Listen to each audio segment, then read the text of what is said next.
Class. बेटा last lecture में हमने डिस्कस किया था ट्रांसफॉर्मर के बारे में और आज हम बात करेंगे ट्रांसफॉर्मर के न्यूमेरिकल्स के बारे में। और इन्हीं न्यूमेरिकल्स में हम डिस्कस करने वाले हैं कुछ इंपॉर्टेंट प्रॉब्लम्स जो बच्चों ने हमसे पूछी हैं कि सर ये प्रॉब्लम आ रही है, इन न्यूमेरिकल्स में दिक्कत आ रही है, तो हम उन न्यूमेरिकल्स को भी आज डिस्कस करने वाले हैं। तो ध्यान से देखें और वीडियो को बेटा पूरा देखा करो। कुछ बच्चे हैं तुम में से जो थोड़ा सा देखते हैं और फिर उसको स्किप कर देते हैं सारा, ठीक है। तो वीडियो को ध्यान से देखा करो, कई बार छोटी छोटी बातें हैं वो बीच में बता दी जाती हैं। तो ट्रांसफॉर्मर के न्यूमेरिकल्स के लिए सबसे इम्पोर्टेंट चीज़ है कि हमें ट्रांसफॉर्मर के फॉर्मूले अच्छे से पता हों।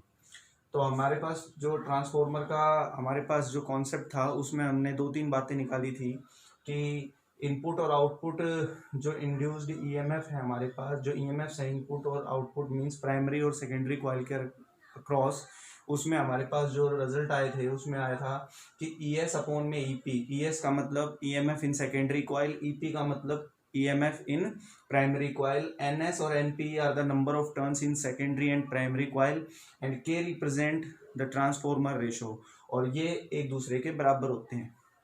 इसके बाद हमने एफिशिएंसी की बात की थी और एफिशिएंसी में हमने कहा था कि ई एस आई एस और ई पी आई पी इनका रेशो है वो एफिशिएंसी के बराबर होगा। वैसे तो एफिशिएंसी होती है आउटपुट पावर अपॉन में इनपुट पावर, मैंने पावर को ही लिखा है V इंटू आई की फॉर्म में, सेकेंडरी अपॉन में प्राइमरी। इसके बाद है अगर ट्रांसफॉर्मर हमारे पास आइडियल है तो उस केस में हम कहते हैं कि जो ई एस और ई पी का रेशो है वो किसके बराबर होगा, आई पी अपॉन आई एस। क्योंकि अगर ट्रांसफॉर्मर आइडियल है तो पावर का लॉस होगा नहीं, जितनी आप इनपुट दे रहे हो उतनी हमें क्या मिलेगी, आउटपुट। तो ध्यान रखना इस बात का, अगर वो आइडियल ट्रांसफॉर्मर की बात कर रहा है तो इनपुट पावर और आउटपुट पावर बराबर होंगी, और जब ऐसा होता है तो करंट है वो ईएमएफ के इनवर्सली प्रोपोर्शनल हो जाता है। क्योंकि अगर दोनों पावर एक दूसरे के बराबर होंगी, पीओ बराबर पी आई, तो इसका मतलब ई एस क्या हो जाएगा बेटा, E S I S E P I P cross multiply करेंगे तो हमारे पास ये वैल्यू आ जाएगी E S E P upon is equal to I P upon I S. तो ये वैल्यू हमारे पास है। इसी के रिगार्डिंग हमने एक न्यूमेरिकल यहाँ लिखा है जो बोर्ड में 2007 में आया था। 2007 में न्यूमेरिकल पूछा गया था जिसमें कहा गया है कि primary coil of ideal setup, यहाँ बात किसकी हो गई है, आइडियल सेटअप ट्रांसफॉर्मर की, which consist number of turns 100 and किसके अंदर, प्राइमरी कॉइल में 100 नंबर ऑफ टर्न्स हैं। तो सबसे पहले जो गिवन है ना वो लिख लो। तो गिवन क्या है, देखो गिवन है कि भाई नंबर ऑफ टर्न्स प्राइमरी में दे रखे हैं हमें 100, ये रहे 100। उसके बाद ट्रांसफॉर्मर रेशियो इज ऑल्सो 100, मतलब के की वैल्यू भी 100 है।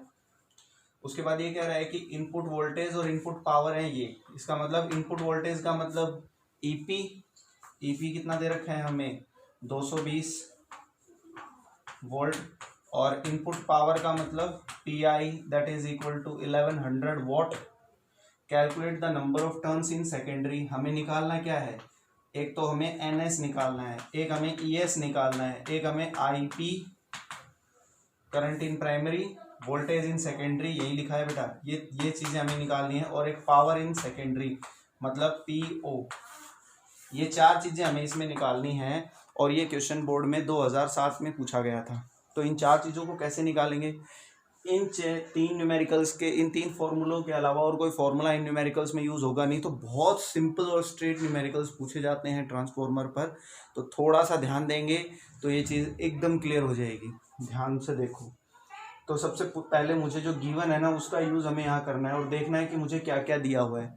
तो देखो अगर मुझे के की वैल्यू दे रखी है, एन एस हमें निकालना है, एन पी दे रखा है, एक हमें ई एस नहीं पता, ई पी दे रखा है, के दे रखा है, तो के की वैल्यू एक तो इसके बराबर भी है और के की वैल्यू इसके बराबर भी है, तो हम इनका यूज़ कर सकते हैं।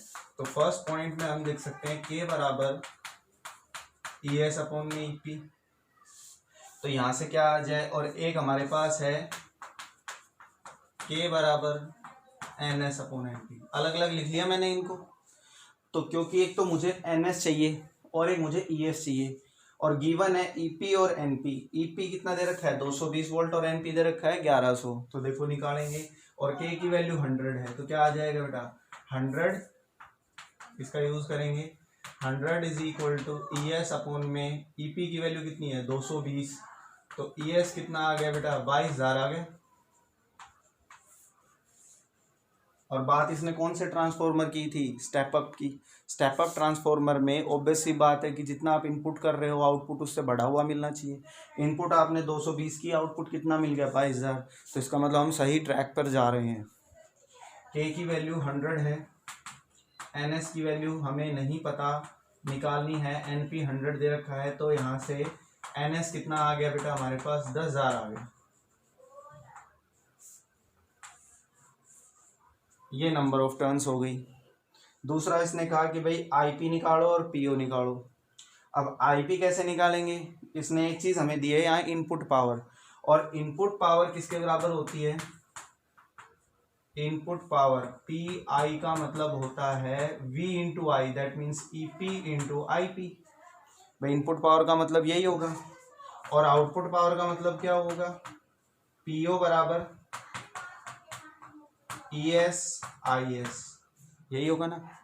तो मुझे अगर पीओ निकालना है तो उसके लिए मुझे ई एस आई एस चाहिए, और अगर मुझे आईपी चाहिए तो उसके लिए पी आई और ईपी पता होना चाहिए। तो आईपी तो हमें पता ही है, आईपी किसके बराबर आएगा, पी आई अपॉन में ईपी। पी आई की वैल्यू कितनी दे रखी है, 1100 वोल्ट, और ईपी कितना दे रखा है बेटा, 220। 1100 अपॉन में 220 सॉल्व करेंगे तो कितना आएगा, 5 एम्पियर आ जाएगा। इनपुट करंट या हम जिसे प्राइमरी करंट बोल रहे हैं वो हमारा आ गया कितना, 5 एम्पियर। उसके बाद वो कह रहा है कि भाई पावर इन सेकेंडरी, ये पीओ निकालना है। अब पीओ के लिए मुझे आई एस चाहिए, ई एस है लेकिन पीओ नहीं है, तो आई एस निकाले कैसे। आई एस एक फॉर्मूला दिख रहा है तुम्हें यहाँ पर आइडियल का, क्योंकि उसने आइडियल स्टेपअप की बात की है। यहाँ ये फॉर्मूला दिख रहा है, ई एस अपॉन में ईपी, आई पी अपॉन में आई एस। तो मुझे आई एस यहाँ से निकाल सकता हूँ, क्योंकि ई एस दे रखा है, ईपी दे रखा है, आई पी मैंने निकाल लिया, कितना आया था, 5 एम्पियर।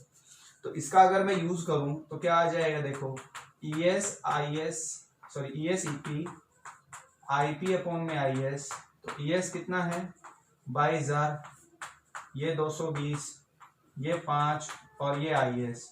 सोल्व करेंगे तो 10 से 10, ये कट गया 100, और 100 से काटेंगे 5, 20। तो आई एस की वैल्यू 1/20 आ जाएगी, या जिसे हम 0.05 भी लिख सकते हैं। आई एस की वैल्यू 1/20 आ गई। इस 1/20 की वैल्यू को पीओ के इस फॉर्मूले में रखूंगा तो ई एस कितना निकाला था मैंने बेटा, 22,000 गुना में 1/20। सॉल्व करेंगे तो यहाँ से कितना आएगा, 10 से 10, 2 से काटेंगे कितना आएगा, 1100 वोल्ट। चाहता तो मैं सीधा भी लिख सकता था, क्योंकि ये आइडियल ट्रांसफॉर्मर की इसने बात की थी, और जितना मैं इनपुट पावर दे रहा हूँ देखो उतनी आउटपुट आ गई। 1100 वोल्ट ही मैंने इनपुट दी थी और 1100 वोल्ट ही क्या आ गई, आउटपुट। तो इस तरह से ये न्यूमेरिकल, आपको बस ये फॉर्मूले पता होने चाहिए, और ध्यान से देखो कि गिवन में क्या दिया और मैं इन फॉर्मूलों का कैसे यूज करूं कि मेरे पास इसके रिजल्ट्स आना शुरू हो जाएं। तो बेटा नेक्स्ट हमारे पास न्यूमेरिकल है कि the output voltage of ideal transformer connected to 220 volt AC main is 24 volt. इसका मतलब ये है कि कोई एक आइडियल ट्रांसफॉर्मर है जो कि 240 इनपुट दी जाती है और बाहर कितनी आती है, 24 वोल्ट। क्वेश्चन की लैंग्वेज को पकड़ना बहुत ज़रूरी है आपके लिए। अगर आपने लैंग्वेज ठीक से नहीं पकड़ी तो फिर दिक्कत हो जाएगी बेटा। तो ध्यान से समझो कि वो कह रहा है कि एक आइडियल ट्रांसफॉर्मर है, जो गिवन है ना, सबसे पहले वो लिख लो। आइडियल ट्रांसफॉर्मर की इसने बात की है, और इनपुट वोल्टेज कितनी है, 240, आउटपुट कितनी है, 24। तो एक बात तो कंफर्म हो गया कि इनपुट ज़्यादा है और आउटपुट कम, तो ट्रांसफॉर्मर हो गया स्टेप डाउन। तो भाई ईपी दे रखा है हमें 240, ईएस दे रखा है 24 वोल्ट, ये हमें दिए हुए हैं। उसके बाद कह रहे हैं when it is used to light up a bulb, एक बल्ब को लाइट अप करना है, तो बल्ब कहाँ लगाएंगे, बल्ब ऑब्वियस सी बात है जहाँ पर लोड रेजिस्टेंस लगा हुआ था। एक बात और ध्यान रखनी है हमें कि ट्रांसफॉर्मर में अगर कहीं रेजिस्टेंस की बात की गई है तो वो रेजिस्टेंस कहाँ लगा हुआ है, वो रेजिस्टेंस लगा हुआ है आउटपुट की तरफ, कहने का मतलब है सेकेंडरी कॉइल की तरफ। इस बात का खास ध्यान रखना है कि अगर कहीं रेजिस्टेंस की ट्रांसफॉर्मर में बात की गई है तो वो सेकेंडरी कॉइल की तरफ होगा, प्राइमरी की तरफ नहीं है। अगर प्राइमरी की तरफ दिया हुआ है तो वो देगा कि इनपुट रेजिस्टेंस ये है, वरना अगर रेजिस्टेंस, सिर्फ रेजिस्टेंस की बात की हुई है तो वो आउटपुट रेजिस्टेंस ही होगा सेकेंडरी कॉइल के रेस्पेक्ट में। तो when it is use to light up a bulb rating of 24 volt and 24 watt, कहने का मतलब है कि जो बल्ब हमने लगाया है ना वो आउटपुट की तरफ है, जो आउटपुट वो बल्ब कितनी वोट पावर का है बेटा, 24 वाट का। तो इसका मतलब आउटपुट पावर है वो कितनी हो गई, 24 वोट। और उस बल्ब के अक्रॉस में वोल्टेज कितनी है, 24। तो कहने का मतलब जितनी आप बल्ब के अक्रॉस है भाई, लोड के अक्रॉस कितनी जा रही थी, 24 वोल्ट, वही बल्ब दिखा रहा है उतनी ही रेटिंग का है। Calculate the current in primary coil, तो हमें निकालना है आईपी। बहुत ही आसान सा न्यूमेरिकल है और आपको ध्यान से समझना है कि क्वेश्चन कैसे करना है। ये तीन बातें हमें दे रखी हैं, ईपी, ईएस और पीओ, और आईपी मुझे चाहिए। तो देखो कैसे करेंगे। आईपी बात हो रही है आइडियल की, तो ऑब्वियस सी बात है ये वाला कॉन्सेप्ट तो हम इसमें लगाएंगे, ये तो कंफर्म हो गया। तो इसका मतलब ये तो मुझे लगाना ही लगाना है, तो मैं एक तरफ लिख लेता हूँ, दैट इज ईएस ईपी और आईएस अपॉन में आईपी अपॉन में आईएस, ये लिख दिया बेटा। ये मुझे लगाना है और मुझे आईपी चाहिए, तो मुझे आईएस, एक तो आईएस निकालना पड़ेगा और एक ईएस और ईपी। ईएस ईपी मुझे दे रखे हैं, निकालना क्या रह गया, सिर्फ आईएस रह गया। आउटपुट पावर मुझे दे रखी है, आउटपुट पावर किसके बराबर होगी, ईएस और इंटू आईएस।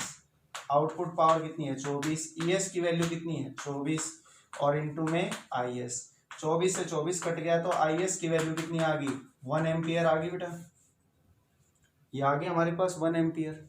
और अब उठाकर इस 1 एम्पियर को यहाँ रखेंगे तो ये कितना आ जाएगा, देखो ईएस की वैल्यू और ईपी की वैल्यू, ईएस 24, ईपी 240, 24/240। आईपी मुझे चाहिए और आईएस कितना है, 1 एम्पियर, जो मैंने यहाँ निकाला है। कैसे निकाला, क्योंकि आपको आउटपुट पावर दी हुई है, तो आउटपुट पावर किसके बराबर होगी, ईएस इंटू आईएस। अब आईएस मैंने यहाँ निकाल लिया, वो कितना आ गया, 1 एम्पियर। उसको उठाकर यहाँ रखेंगे तो आईपी की वैल्यू हम यहाँ से निकालेंगे, तो आईपी कितना आ गया, 1/10। 1/10 का मतलब 0.1 एम्पियर। ये इसका आंसर है। और ये क्वेश्चन 2000 में पूछा गया था बोर्ड के अंदर, सीबीएसई 2000 में पूछा गया था बोर्ड के एग्जाम में ये क्वेश्चन। और ध्यान दें, ऐसे छोटे छोटे क्वेश्चन ये फॉर्मूला ही पूछ लेता है एमसीक्यू में, फिलिंग इन द ब्लैंक्स में, तो आपको बहुत अच्छे से एक एक पॉइंट को पढ़ना है अच्छे से। इसके बाद हमारा जो अगला न्यूमेरिकल है वो देखो, ऊपर लिखा हुआ है बेटा, इसको मैं यहाँ मिटा रहा हूँ। अगला जो न्यूमेरिकल है उसमें ये कह रहा है कि if input current is 15 ampere. पहले तो मैं बता दूं कि ये क्वेश्चन 2017 में पूछा गया था बोर्ड में, सीबीएसई 2017 में ये क्वेश्चन पूछा गया था, जिसमें कह रहा है कि if input current is 15 ampere, जो पहले गिवन है वो लिख लो, और ये फॉर्मूले के अलावा और कोई फॉर्मूला लगेगा नहीं। तो गिवन है इस न्यूमेरिकल में हमारे पास, इस न्यूमेरिकल के अंदर क्या दिया हुआ है, इनपुट करंट और इनपुट वोल्टेज, मतलब आईपी 15 एम्पियर और ईपी 100 वोल्ट, ये दे रखा है अभी। Input current into input voltage for step up transformer having efficiency 90%।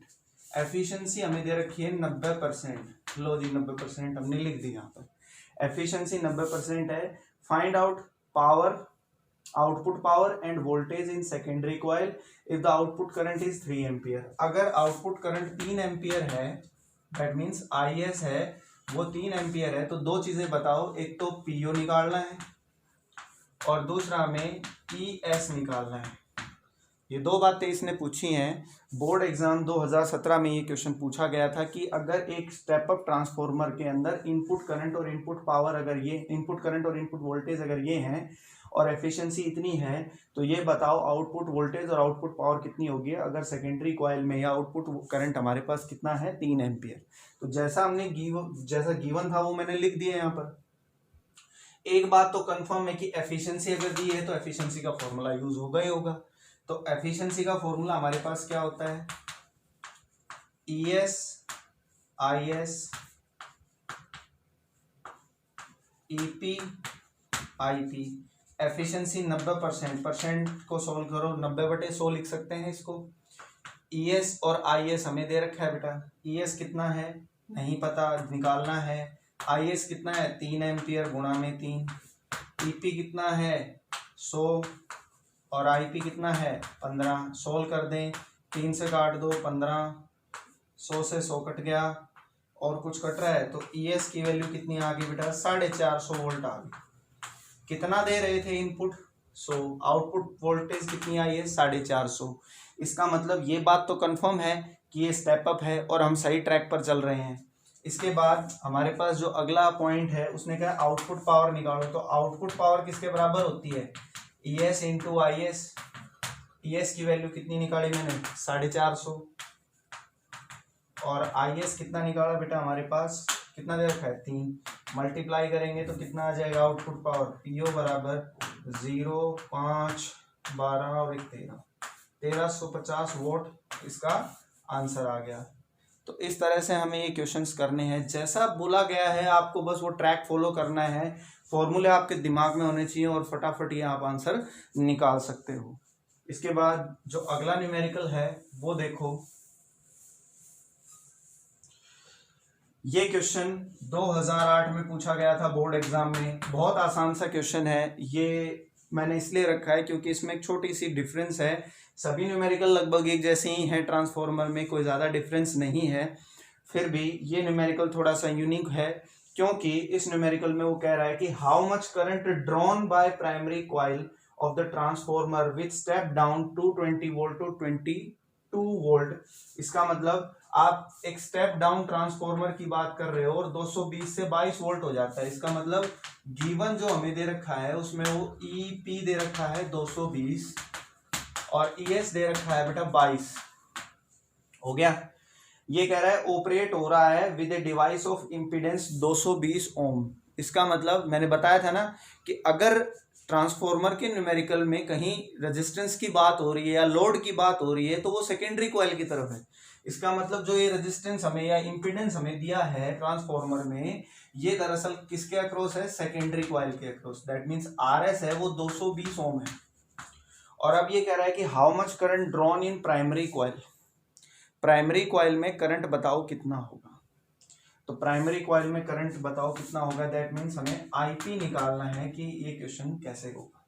तो इस क्वेश्चन में आपको ये ध्यान रखना है बेटा, देखो हमें EP दे रखा है, IP दे रखा है, EP दे रखा है, ES दे रखा है, RS हमें दे रखा है, IP हमें निकालना है।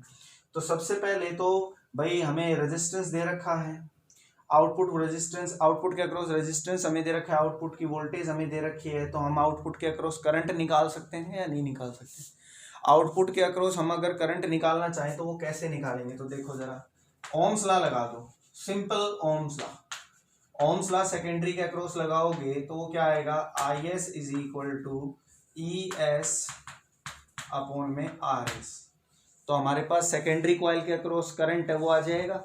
और अगर हम सेकेंडरी कॉइल के अक्रॉस अगर करंट निकालते हैं तो वो करंट की वैल्यू जो हमारे पास आएगी वो किसके बराबर होगी बेटा, देखो ES की वैल्यू हमारे पास कितनी है 22, RS कितना है 220, काटोगे 1/10, दैट मीन्स IS हमारे पास कितना आ गया 0.1 एम्पियर।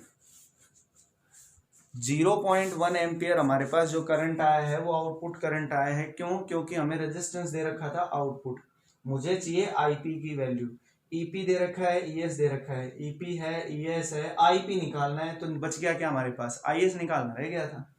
तो IS की वैल्यू हम यहाँ से निकाल चुके हैं। अब फॉर्मूले में पुट कर दो, तो ES अपॉन में EP is equal to IP upon में IS, क्रॉस मल्टीप्लाई करेंगे तो ES EP कितना दे रखा है 22/220, IP हमें निकालना है और ये आ गया 0.1।